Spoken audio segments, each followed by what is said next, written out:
How to access the Emergency Response Data Platform. Any public safety agency can access life-saving emergency data through the RapidSOS Emergency Response Data Platform.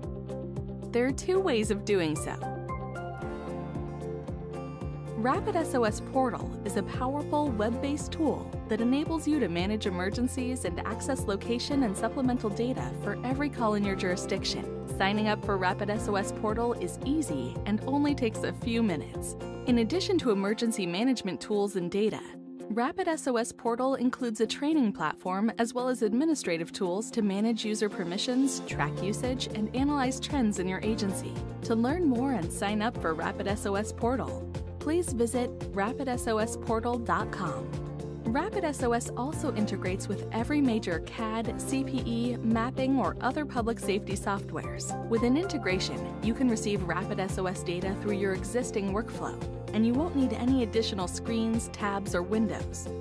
To learn more about integrations, visit rapidsos.com/public-safety-partners.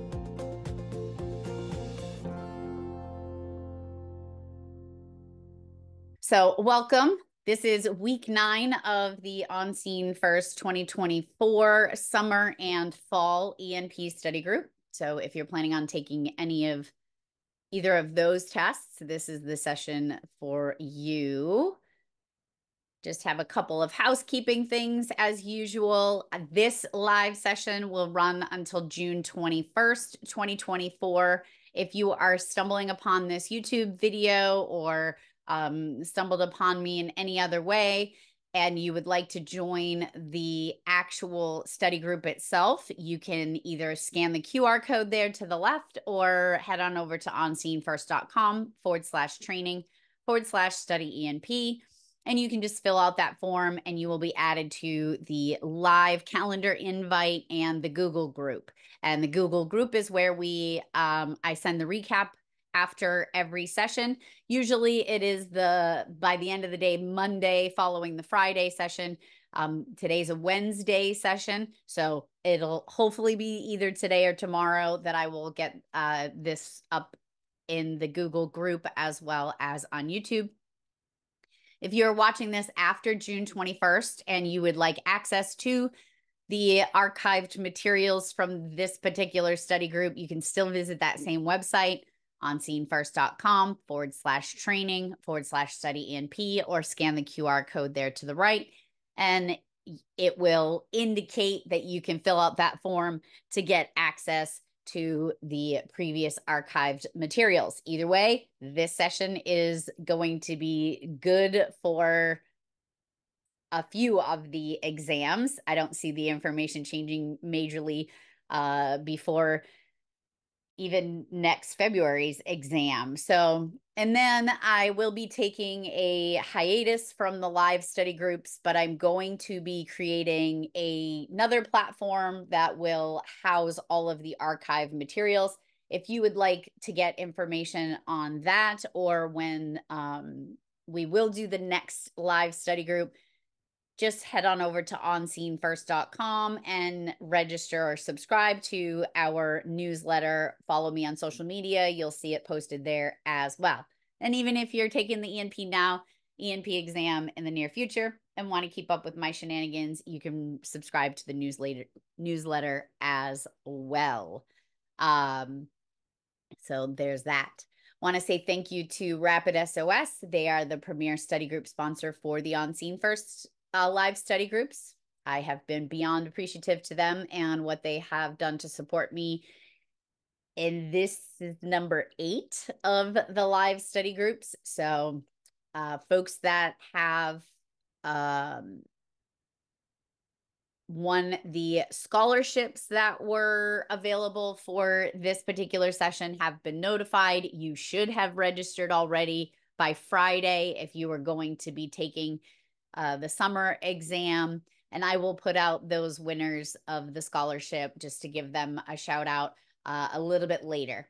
I've had a couple of busy and challenging weeks, so I've been a little behind on some things. So they've been notified, they got registered. Hopefully you did too. So let's jump into the standards.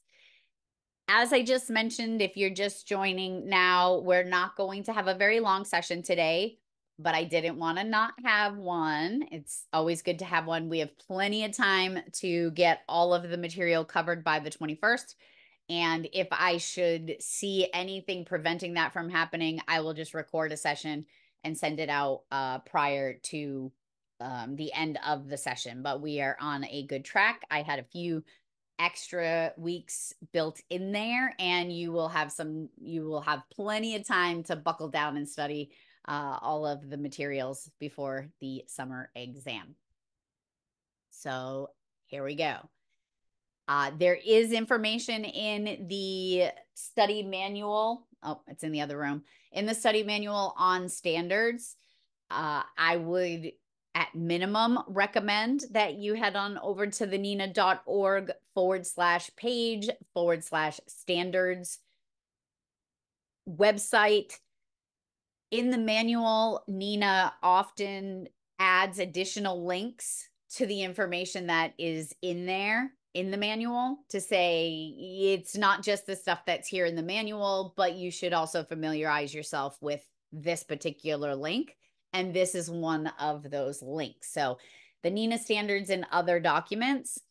NENA is the premier public safety organization for defining 911 operational technical issues, standardizing technical solutions, and developing operational model recommendations and guidelines. And for those of you that work with APCO as well, there are many times that NENA and APCO will come together and they will work on a standard together. So I know that the quality assurance is one of those combined documents where they said, hey, we're not going to have two different standards for the industry on particular things. So let's join forces on this. So there's several of those out there.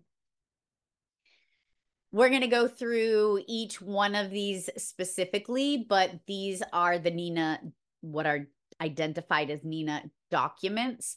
So there are standards, there are information documents, there are requirement documents, reference documents, and then some other forms and materials that we'll touch base on. Whenever there is any type of creation of a document or any type of the NENA documents, they will develop a committee. So it isn't just one or two people that are saying what the industry should be doing as a whole. So NENA committees that develop standards, recommendations, and other documents are organized into the following functional areas: the accessibility, agency systems, database management, data structure, 911 core services, system security and resiliency, PSAP operations, PSAP logistics, communications in general, development group administrative, and wellness. So once there is a need that is determined that there should be some type of document gearing folks towards something, NENA will stand up a committee, and that committee will have two co-chairs and others, which we'll talk about. And those others in the group will fall into different categories as well. But this link right here is one of the links that is listed in the manual. So I highly recommend you check that out. It's the nena.org/page/NDG committee list. And when you get the PDF of the presentation, for those that may have just joined recently, after the presentation, you get a PDF. When you get that PDF, the links should be clickable. If anybody should have an issue with the link not working in the PDF, please shoot me an email as soon as possible. I got one recently that the link was not working. So I will update that. I will replace it with the one that is in there now. And then on one of the sessions, I'll just let you know that it has been updated. That way, if you should need to get to it or you've printed it out or something, that you'll be able to get the updated version. And sometimes NENA changes the link. So in this section, I did identify one of the links not working properly. So I have put it on my list of things to let NENA know about the manual and the information that they have in there that needs to be changed before the first manual. So I'll make sure that the correct link is here for you. So the NENA registry system, when developing and deploying technical standards that employ enumerations or lists of values, where the enumeration or list can reasonably be expected to change over time as new technology, vendors, service providers, or other stakeholders evolve. So basically, it's to be able to logically watch things in order or know that this document came before this document and that anything in this document is going to be archived generally. It is a known and stable way to maintain the current acceptable values in the enumeration or list is required. The values in the enumeration or list are called a registry. So that's the NENA registry system. There are administrative documents as well. Here are a couple of examples of administrative documents. So you'll see part of that numbering registry is listed here. So you have NENA-ADM, which is for the admin document, dot 23-2020. And so if there is a document that precedes that, then you'll see that in the enumeration. So as documents are updated, the new year is going to be added at the end. But there's also those other numbers in there, the hyphen 000.23 and 001.5. So those are all in sequential order as it pertains to updating these documents. The archived documents, NENA maintains a document archive for research and historical purposes. The user is cautioned to note the date of these documents and recognize that a more current document or information may be available. It should say, if you were to click on a link that leads you to one of the NENA documents, it should say archived right across it. If it says archived in the gray, like diagonally across it, then that means that it has been since archived, and there should be, there isn't always, but there should be an updated version available. Sometimes if it isn't the actual name of the document that has been updated, it may link you to the newer document. So an example would be when I sat on the wellness committee to update the, it used to be the acute stress of the telecommunicator standard. Jim Marshall and I sat on that committee together, and we were the co-chairs, and we worked with a wonderful team and were able to update that document. But when we updated the document, we actually changed the name of it, and it is available out there, which if you're looking to do some wellness stuff for your centers, the title of it is The Standard to Protect the Well-Being of the Telecommunicator or 911 Telecommunicator. So the old one, the acute stress standard, is sent off to the archives. And so you may not find the other one. So if there's any question on, you know, does the name change? It can change. You might not necessarily find another one. And then sometimes documents get archived because and they may not be replaced because the technology or the thing that you're dealing with is obsolete and it's no longer falls under that particular category. A NENA technical document category.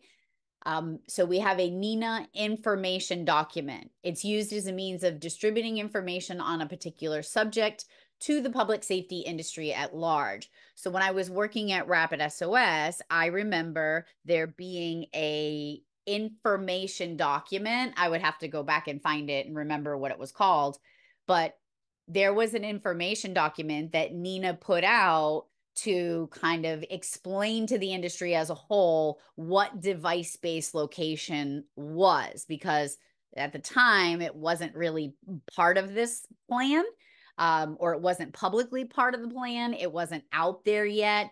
And so NENA says, hey, if this is going to be a thing, we should probably put something out.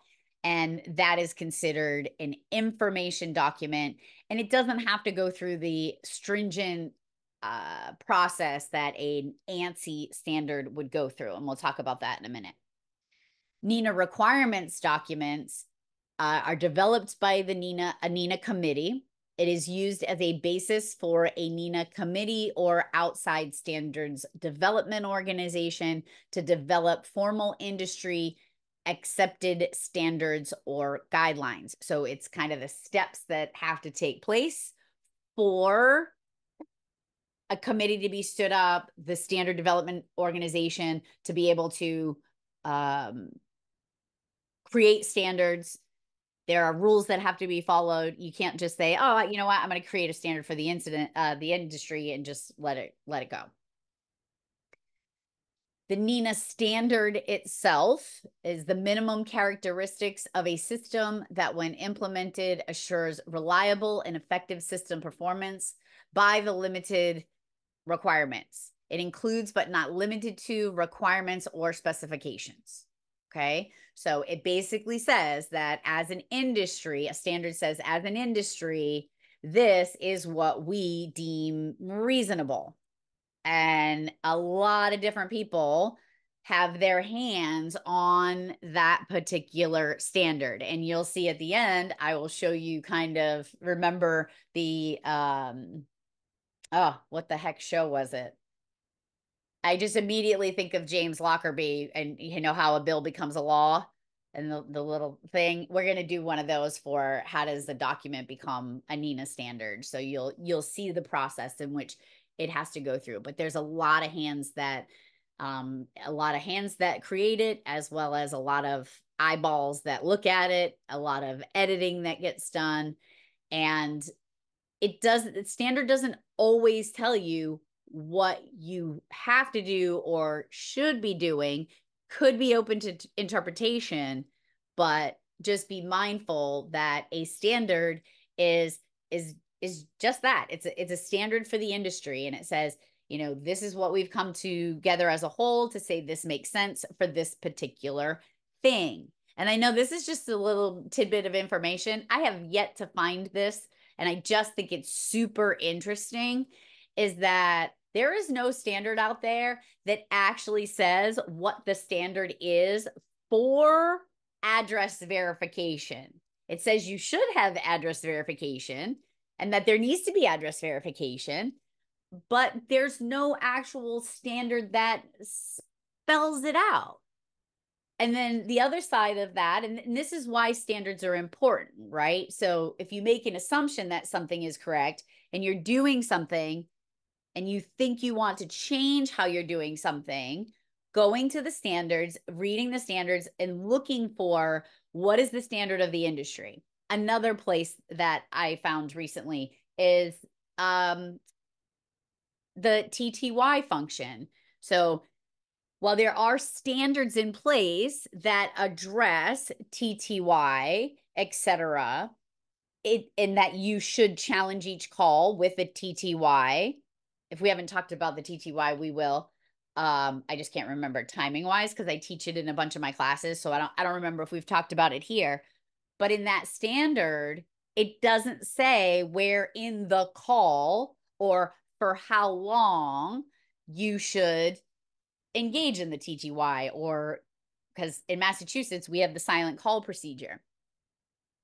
And while the state says you will do TTY and then the silent call procedure, if somebody wanted to look into saying, hey, I think that we should do the silent call first because there is more folks that would be apt to communicate with the silent call, then there are standards that you can look at. And in no standard does it say when you have to challenge TTY, you just have to challenge.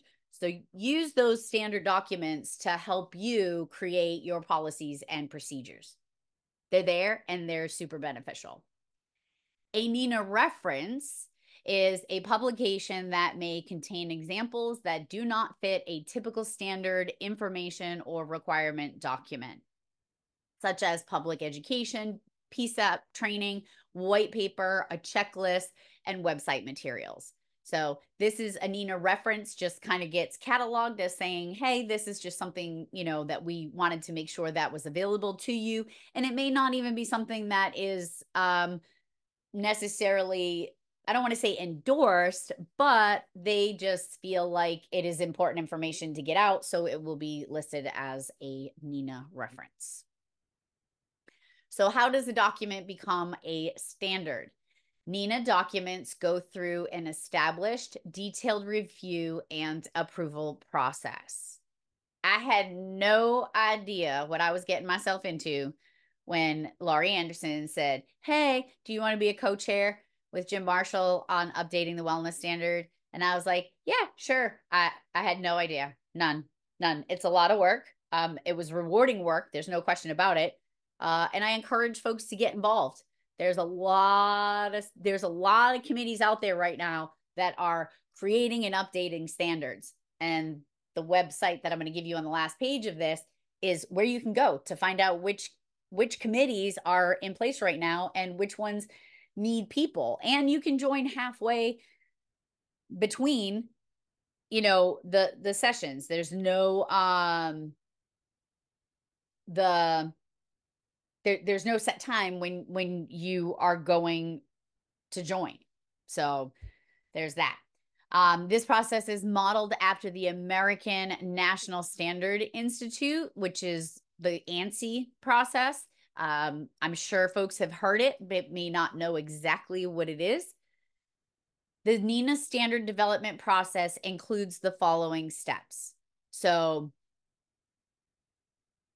once you have your committee, once the document gets put together, and we have put everything in there to say, yes, we've covered all topics. And again, just a sidebar, things just make my brain go, huh? Are you serious? When we first started putting the new updated wellness standard together, we realized, so the last one was updated in 2013. So we started the process for that in 2020, which would have been like 7 years or so after the previous one went out. But there were two things that it didn't mention in the first one, and that was sleep and obesity. And it's just, that's why we update standards, right? To say, hey, wait a minute. When we're talking about the wellness of the telecommunicator, these are some topics. And we also added a section in that standard regarding IRI, incident-related imagery. So Jeremy DeMar had worked on that section because, again, as we're moving forward, things need to be updated. And you can't just go, oh, I'm going to pop this section in. It's got to go through this process. So we spent a lot of time working on the actual document, updating it, creating appendix and stuff that folks can go to. And it was 2020 and life was crazy then. So it took us a little while to get it done. Once we got it done, it goes to our internal members for review. And that means, so it goes from our committee to the NENA membership. Then it goes out to the public for comment and review. And then once it comes back to us from these places, the respective committee then acts on the proposed comments. Now, they could be, hey, this doesn't make sense the way that it's worded, or there's a grammatical error, or you have this mentioned over here, but not over here. You failed to put the original words for this particular acronym. So we have to take all of that feedback and then make those changes. Then the process review committee confirms the proper processes were followed. Once approved by the process review committee, it is then sent to the executive board of NENA. They too peruse it, look for anything that is not appropriate, whether it's in the process or the document itself was not kind of aligned with things. One of the things that could be kicked back if the process was not followed properly was if you didn't have enough variation of folks on your committee, meaning if we only had 911 directors on our committee, then we wouldn't fall into the right process criteria. So the process is to make sure that we have a certain number of different types of people on there. So the executive board and the process review committee are going to check for those things. And then if the NENA executive board approves it and the standard is set to be an ANSI accredited, then it is sent over to ANSI for approval. So what is ANSI? I'm ANSI. Like different ANSI, like ANSI in my seat, ANSI in life, can't sit still, but this is a different ANSI. They facilitate standardized solutions. Okay, so the ANSI stands for American National Standards Institute. You can check them out at ANSI.org. The Institute evaluates and ensures the proper process is taken and not the content of the standard. So what I just said about the executive board and the NENA process review committee, they will check on our end to make sure that all the boxes are checked before sending it over to ANSI. So hopefully ANSI is just going to check and say, yep, everything's done the way that it's supposed to be, good to go. NENA is an ANSI accredited standards developer, an ASD, and therefore it is considered a standards development organization. So to be a standard development organization that is an accredited standards developer, there is a process that NENA had to go through to say, hey, this is who we are, this is what we do, this is how we roll. And then they become certified in those. If I remember correctly, I do recall seeing a question, and that's why I kind of stressed the acronyms there. So be mindful. Standards Development Organization houses accredited standard development. Okay. So what are the requirements? So first of all, there needs to be openness. It has to be open to all, and there can't be any barriers, meaning I can't say, oh, we're going to work on a wellness standard, but we don't want anybody that likes the color purple on our team. And if you don't like the color purple, then you're a psychopath, because I mean, it's the best color, just saying. Openness means we can't say you can't be on it. If there's nothing to say that anybody can't. So no discrimination, etc. There has to be a lack of dominance. It can't be dominated by one single company. So I'll go back to the Rapid SOS. If I was working, or if the committee that I was co-chairing at the time, if I work for Rapid SOS and I'm co-chairing a committee to create the standard for additional data or device-based location or incident-related imagery, and I say, oh, nope, none of the other players or the other folks that provide this information can play in our sandbox. That's being dominant. One company is kind of is dominating. Can't have that. There needs to be a balance of interest, and that balance is what I was referring to. So we need to have commercial folks, we have to have directors, we have to have frontline telecommunicators and such. So there has to be there's differences in the levels of the folks that are to be on that committee. Coordination and harmonization, it attempts to resolve conflicts. So there were a few times we went back and forth about things, and some folks felt strongly about the way something was worded or something that should be in there. So we have to be open to hearing all. Notification of standards development, so it has to be shared in the appropriate places. So whenever NENA has a new committee standing up, it'll be posted on the website. It'll be sent out to the membership, etc., and encourage participation.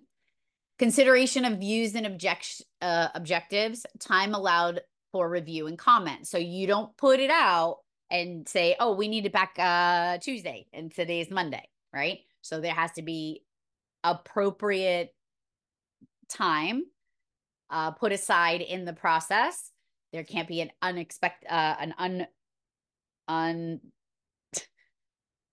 unrealistic expectation as far as the time goes. There has to be a consensus vote.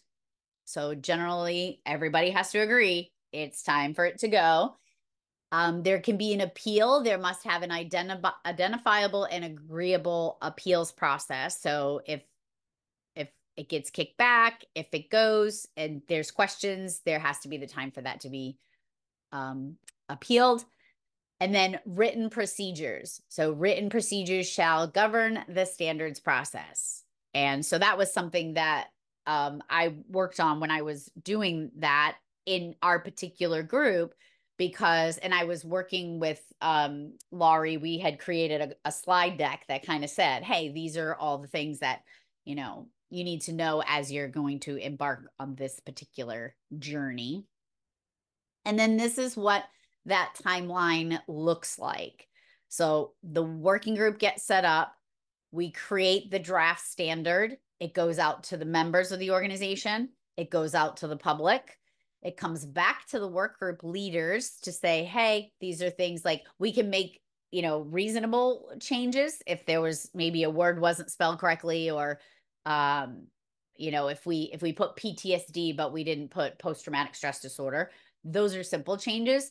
And then it will go back to the process review committee, to the executive board, to ANSI. And then again, ANSI does not sign off on the information in the standard. They don't say, yes, this is adequate about sleep. Yes, this is adequate about trauma. This is adequate about obesity.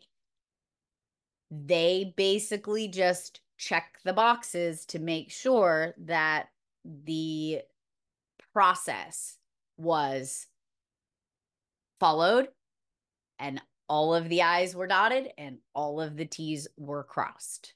So it's a pretty simple process. There's not a ton of heavy lifting there. I do know there's a few questions about the standard process on the exam. I've seen them. I don't know if they are still today. It's been a minute since I took the exam, but I do remember seeing a couple of those questions. And then this is the website I recommend you heading on over to, peruse through there. This is also where you will find any open committees that are available and looking for participation. So yeah, so that's it. Short and sweet today. Friday, I'm pretty confident we're going to have a full class. If not, it might even go over a little bit, depending on if I'm going to do what I think I'm going to do. But as usual, you don't have to stay the whole time. Everything is recorded and will be shared with you after. Head on over to my social media. I would love a follow for sure. My sponsors love that also. If you have any questions, comments, concerns, you can head over to teldridge@onscenefirst.com, shoot me an email, or scan that QR code there and it will go right into my email.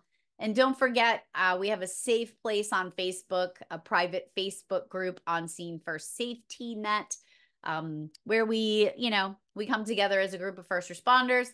Police and fire and EMS are included.